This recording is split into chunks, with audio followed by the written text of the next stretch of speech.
Welcome to Solvetic, your channel to always learn technology easily. Below in the description, you will find useful links we used in this video.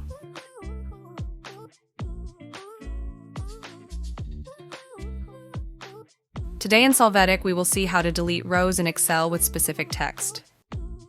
Open the Excel file to see the data. After this, click on Find and select, and then click on Replace. In the Find What field, enter the word you want to delete.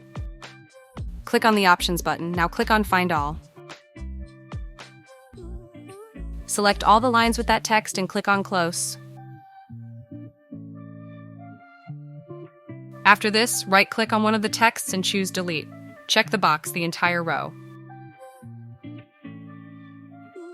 By clicking on OK, these rows will be deleted from Excel. Hey, remember to subscribe Solvetic channel.